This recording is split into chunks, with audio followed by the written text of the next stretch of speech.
Lundi 15 avril 2013, Madame, Messieurs, bonsoir. Merci de votre fidélité. Bienvenue dans ce nouveau numéro de Pulsation. Au sommaire de l'actualité, au moins 2 personnes tuées et une quarantaine d'autres blessées dans une série d'explosions non loin du consulat d'Haïti à Boston.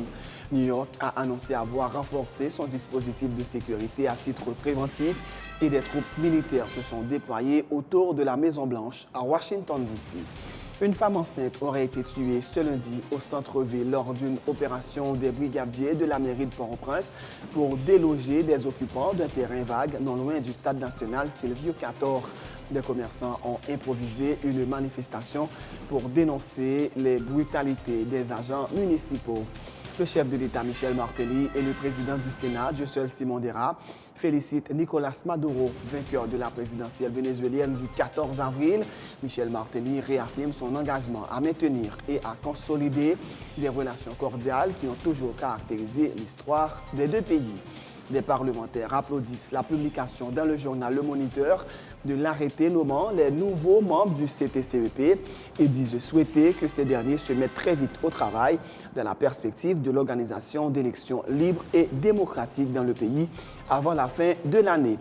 Le président de la FIFA, Joseph Blatter, est arrivé ce lundi après-midi à Port-au-Prince pour une visite de 2 jours durant laquelle il doit prendre part à l'inauguration des infrastructures construites grâce au fonds du projet FIFA Gold.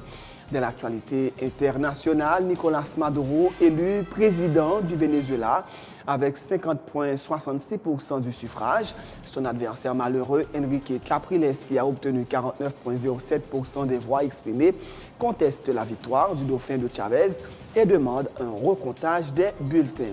Au moins 37 morts et plus de 200 blessés, dont des attentats perpétrés dans plusieurs villes irakiennes. Ce lundi, la branche d'Al-Qaïda dans le pays pointée du doigt, mais les attentats n'ont pas été revendiqués. Dans l'actualité sportive, le Baltimore de Saint-Marc est le nouveau leader du championnat national de football de première division après sa courte victoire sur l'ASM 1-0 à l'étranger. Privé de Kobe Bryant pour le reste de la saison, les Lakers de Los Angeles sont à une seule victoire d'une qualification pour les playoffs. Madame, Messieurs, restez branchés pour le développement de ces titres et de bien d'autres.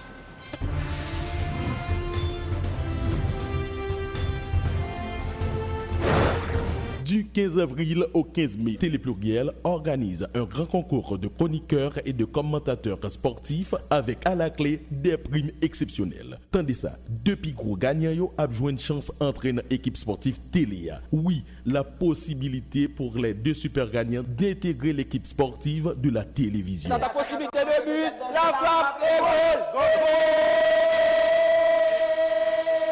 Attention, 15 mai, c'est la date limite pour déposer vos démos sur DVD à Télépluriel, chaîne 44, Delma 19, numéro 8. Télépluriel, une télé vraiment différente.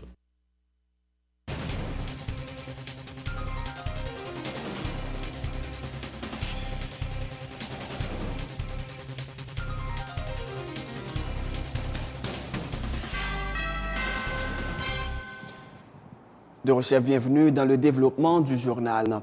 En Haïti, une femme enceinte aurait été tuée ce lundi au centre commercial de Port-au-Prince lors d'une opération des brigadiers de la mairie de Port-au-Prince pour déloger des occupants d'un terrain vague dans les parages du stade national Silvio Cator, selon le journal en ligne HPN. Selon quelques manifestants cités par le journal, cette dame qui essayait de résister aux ordres des agents de la mairie aurait été brutalement bousculée puis tuée par ces derniers. Des marchands et des marchandes ont spontanément improvisé une manifestation pour dénoncer la brutalité des brigadiers de la mairie de Port-au-Prince. D'autres personnes auraient été l'objet de coups de matraque de la part de ces agents menés d'armes à feu, de bâtons et de machettes, entre autres. Comme vous le savez, Nicolás Maduro, dauphin du défunt président Hugo Chavez, a remporté les présidentielles déroulées hier dimanche au Venezuela devant le candidat de l'opposition Enrique Capriles. Une victoire saluée par les autorités et des hommes politiques d'Haïti, dont le président Michel Martelly et le président du Sénat, José Simón Dera. Michel Martelly, qui a transmis ses félicitations au nouveau président vénézuélien, a aussi formulé des vœux de succès à Nicolás Maduro et réaffirmé son engagement à maintenir et à consolider les relations cordiales qui ont toujours caractérisé l'histoire des deux pays. Le président du Sénat de la République, Dieuseul Simon Dera, félicite lui aussi le président par intérim du Venezuela, Nicolas Maduro, déclaré vainqueur de la présidentielle du 14 avril. Dieuseul Simon Dera dit croire que le nouveau président élu devrait maintenant chercher à comprendre le sens du vote du peuple vénézuélien, vu le faible écart l'ayant séparé de son opposant Enrique Capriles. Le parlementaire invite également les dirigeants haïtiens à suivre l'exemple du Venezuela, qui a réalisé une élection d'une si grande envergure en seulement un mois. Les déclarations du président du Sénat, Dieuseul Simon Dera. Nous saluons et victoire et nouveau président et Venezuela avec analyse politique que nous-mêmes nous avons fait de victoire ça. Son victoire, on a capable de dire qui perd gagne, l'amble dit voilà. Et pour ça nous attend que je pour un glissement de terrain en termes politiques là, ça veut dire un landslide. Et nous estimons que le petit pourcentage écart qui gagne entre deux candidats, on analyse que moi-même, ça c'est analyse PAM, et Maduro c'est vrai. Les Vénézuéliens disent qu'ils votent pour être Chavez, mais ça va veut dire faire autant de confiance que de Chavez. Ça veut dire un paquet de bagailles, que c'est avec un petit écart aussi faible qu'il est lui. Entre-temps, nous saluons Victoire Sahara et nous saluons courage pour les Vénézuéliens en tout. Et nous voulons demander aux dirigeants haïtiens, puis peuple haïtien, puis politiciens haïtiens, pour prendre exemple de dans combien de temps ils ont décidé de faire l'élection. Certainement, ils vont dire nous que pas gagner même structure, ils vont dire nous pas gagner même loi, pas gagner même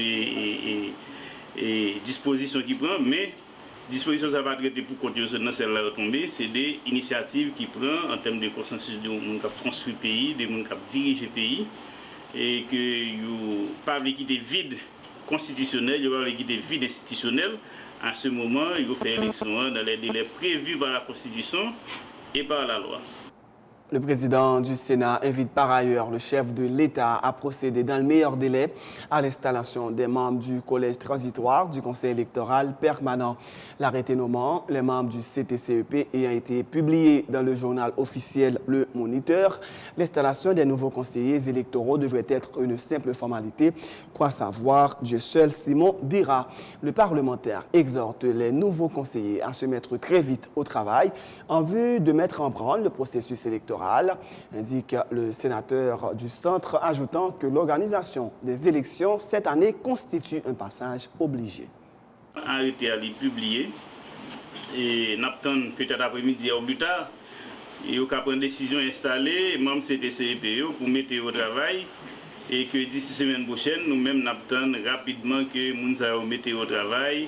Commencer à réfléchir sur la question loi électorale, commencer à réfléchir sur la question calendrier électoral, commencer à réfléchir sur sensibilisation et mobilisation pour l'élection.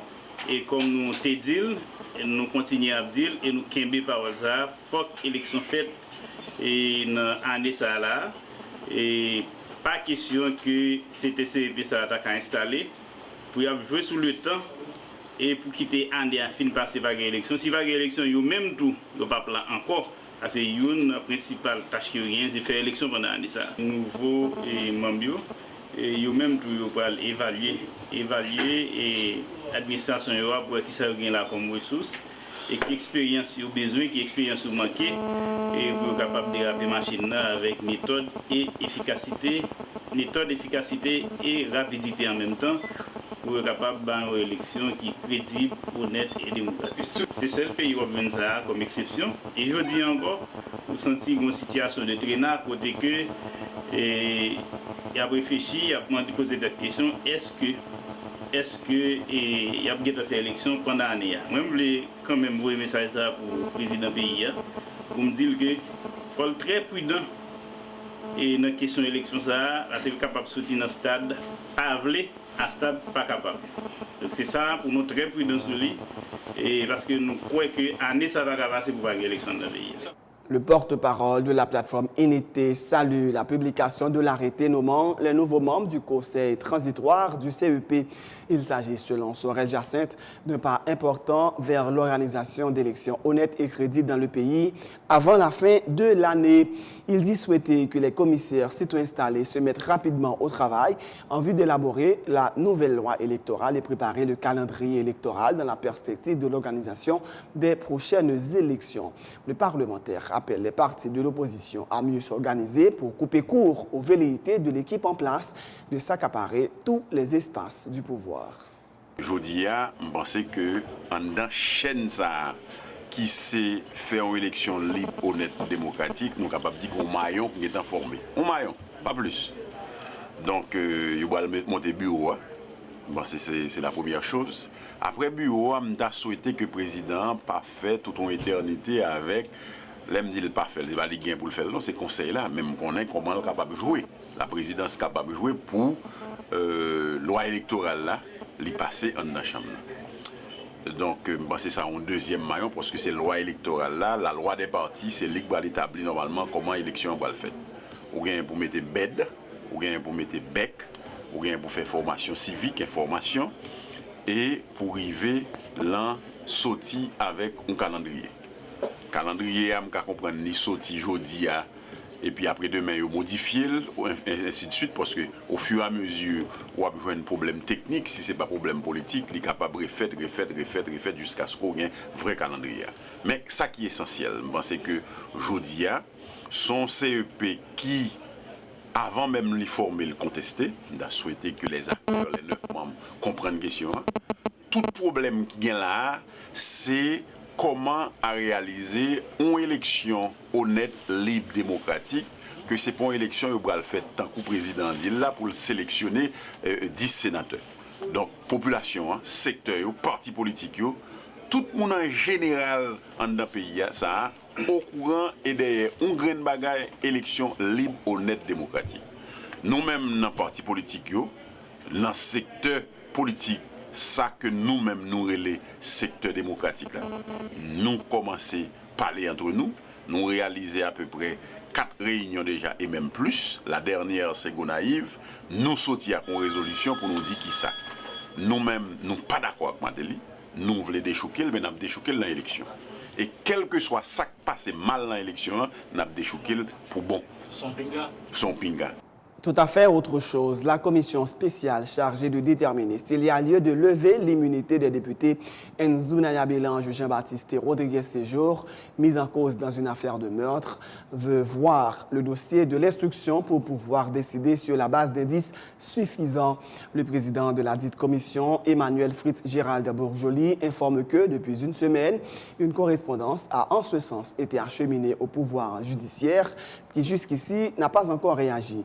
Le parlementaire fait savoir que la communication du dossier de l'instruction est importante pour les commissaires qui, rappelle-t-il, ont l'obligation de défendre les intérêts de la famille du policier assassiné et sans léser ceux des parlementaires pointés du doigt. Emmanuel Fritz-Gérald de Bourjoli. La commission a décidé pour demander communication du dossier de l'instruction.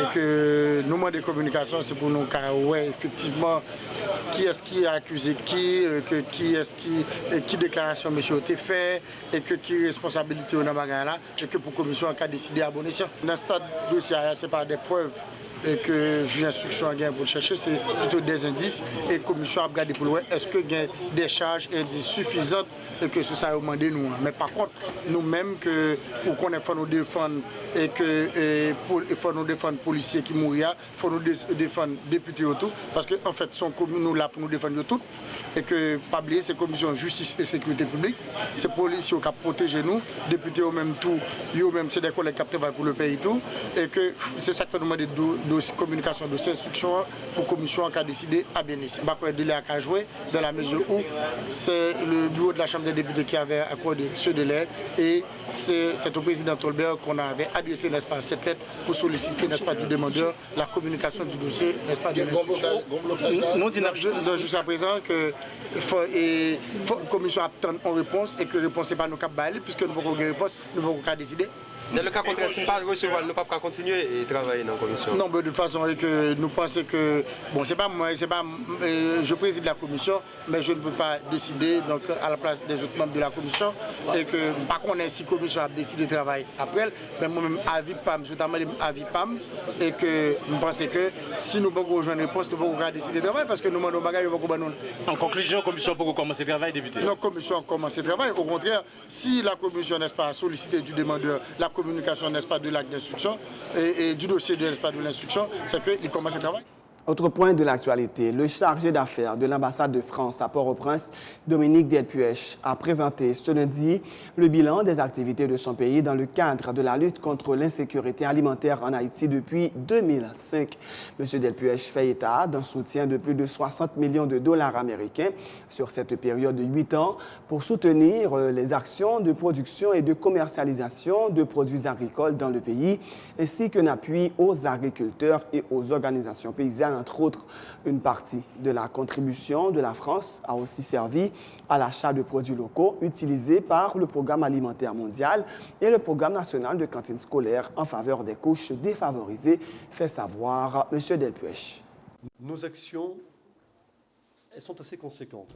On a, depuis 2005, mobilisé 47 millions d'euros sur cette problématique.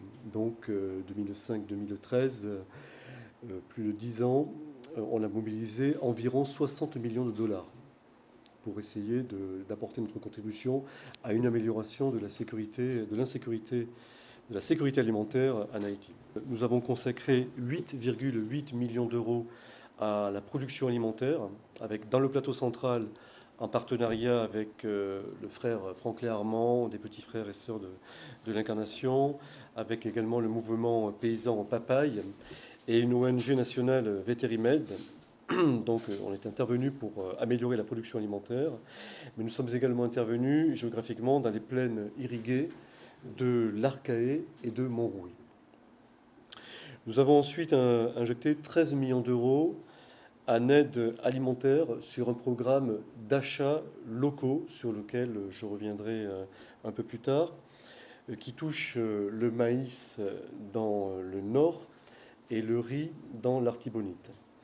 Nous avons également consacré 16,5 millions d'euros pour l'accompagnement de la production de maïs dans la plaine des Cailles, de la production d'œufs dans le département du Sud et de bananes plantains dans l'Ouest. Et enfin, nous avons consacré 8 millions d'euros d'aide budgétaire affectée au programme national des cantines scolaires, le PNCS. Nous intervenons à deux niveaux. Nous intervenons au niveau de la production, en soutenant l'amélioration de la production locale, mais également nous soutenons des actions de commercialisation au profit des plus défavorisés, notamment les achats locaux de production locale pour le PNCS.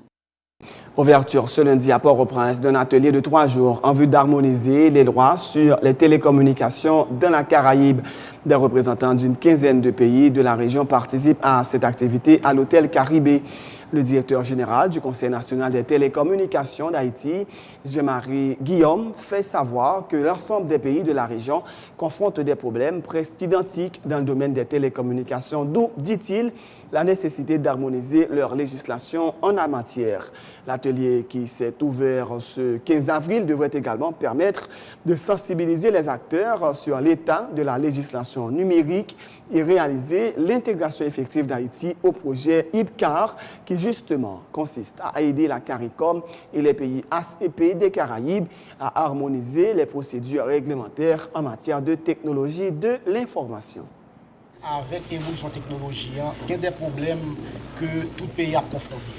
Et le fait que tout pays a confronté le même type de problème, il est très important pour les pays dans la région Caraïbe de harmoniser loi sur télécommunications, harmoniser politique de télécommunications et harmoniser législation ainsi que règlement qui régit le secteur télécommunications. Donc, ça projet IPCAR en fait, c'est justement permettre que tout pays travaille ensemble pour être capable d'harmoniser toute loi. À peu près 15 pays qui font partie de ça.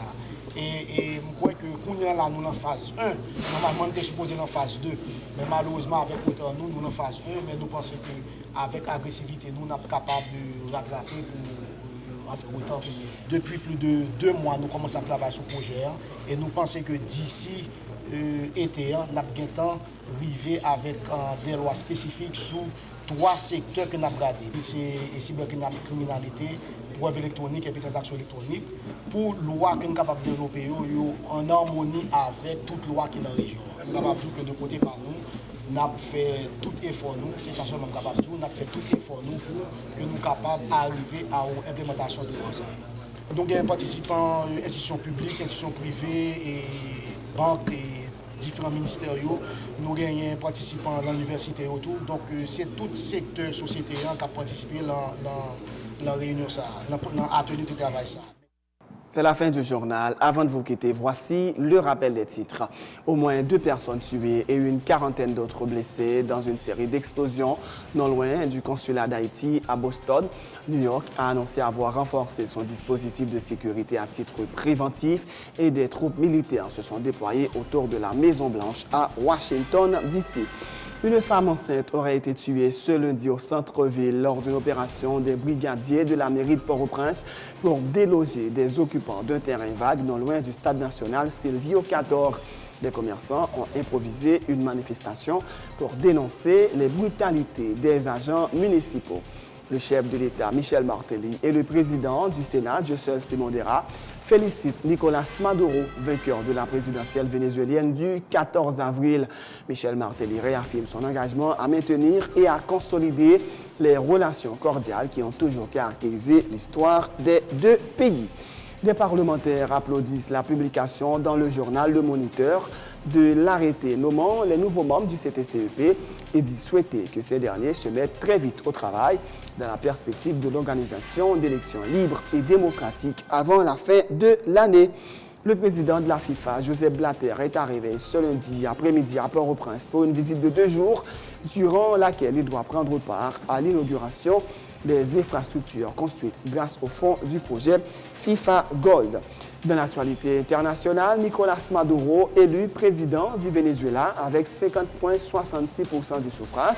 Son adversaire malheureux, Enrique Capriles, qui a obtenu 49,07% des voix exprimées, conteste la victoire du dauphin de Chavez et demande un recomptage des bulletins. Au moins 37 personnes et plus de 200 blessés dans des attentats perpétrés dans plusieurs villes irakiennes. La branche d'Al-Qaïda dans le pays pointait du doigt, mais les attentats n'ont pas été revendiqués.